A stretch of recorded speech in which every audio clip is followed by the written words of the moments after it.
Halo guys, selamat pagi. Nah, pagi ini saya akan berbagi cerita dengan kalian lagi ya guys, apa yang saya pelajari pagi ini. Jadi, pagi ini saya belajar tentang komponen sel darah. Jadi, kemarin itu kita sudah tahu pembagian komponen darah ketika disentrifuskan, ada plasma, ada trombosit, dan eritrosit. Nah, hari ini kita akan belajar komponen sel darah.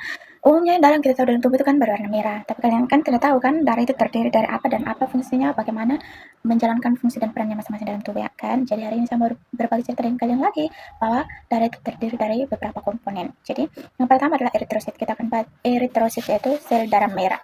Yang dikenal dalam tubuh itu berwarna merah itu terdiri dari uh, eritrosit, itu sel darah merah ya. Adapun fungsi sel darah merah dalam tubuh itu sebagai pengangkut oksigen juga ya guys. Dia juga bisa mengangkut oksigen dalam tubuh atau pertukaran oksigen dengan CO2, di mana O2 udara yang kita hirup ini masih bersih akan ditukar dengan CO2 hasil metabolisme dari tubuh, di mana cara pertukarannya itu adalah ketika udara yang kita hirup ini, oksigen atau O2, akan dibawa ke paru-paru, dan CO2 dari hasil metabolisme dari jaringan-jaringan tubuh akan dibawa kembali ke paru-paru untuk dibuang, dan oksigen yang masih bersih itu akan diedarkan lagi ke jaringan tubuh. Itulah cara pertukaran oksigen dan CO2 karbon dioksida di dalam tubuh. Itu fungsi dari eritrosit sendiri guys ya.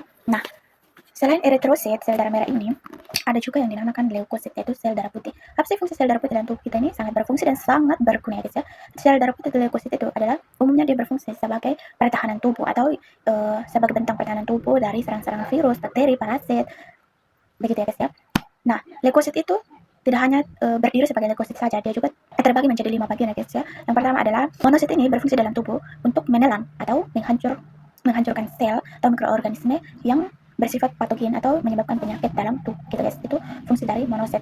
Yang kedua adalah eosinofil. Eosinofil ini sangat berfungsi dalam tubuh karena dia berfungsi untuk melisiskan darah begitu guys. Jadi ketika terjadi luka atau perlukaan pada tangan kita, nah akan terjadi pembekuan darah, di mana itu akan berfungsi untuk menutup luka supaya tidak terjadi perdarahan secara terus-menerus begitu guys. Nah, setelah luka itu sembuh, otomatis kan darah itu beku kan. Nah, kalau darah itu beku, maka tidak terjadi peredaran darah secara baik atau sirkulasi darah dalam tubuh kita ini tidak terjadi dengan baik. Nah, perlu melisiskan darah untuk melancarkan sirkulasi atau peredaran darah dalam tubuh kita ini dengan baik. Nah, itulah fungsi dari eosinofil, yaitu melisiskan kembali darah agar peredaran darah dalam tubuh kita ini baik begitu guys. Selain eosinofil ada juga neutrofil. Neutrofil ini sangat juga dibutuhkan dan perannya sangat juga berfungsi dalam tubuh, di mana neutrofil ini berfungsi untuk melawan bakteri-bakteri atau sebagai bentang pertahanan pertama dalam tubuh ya guys ya, untuk melawan infeksi bakteri yang masuk. Jadi ketika ada infeksi bakteri masuk dalam tubuh kita ini, mau menyakiti tubuh kita ini, maka yang berfungsi pertama adalah neutrofil sebagai bentang pertahanan pertama. Kalau tidak ada infeksi bakteri atau bakteri yang masuk, maka neutrofil akan diam-diam saja dalam tubuh dan tidak beraksi ya guys ya. Namun dia akan standby dalam tubuh kita. Nah, yang terakhir ada basofil. Basofil ini sebagai penerima pesan atau merespon antigen atau benda-benda asing yang masuk ke dalam tubuh, sekaligus tubuh membentuk antibodi. Dan selain itu, basofil juga berfungsi sebagai pengembangan imunitas.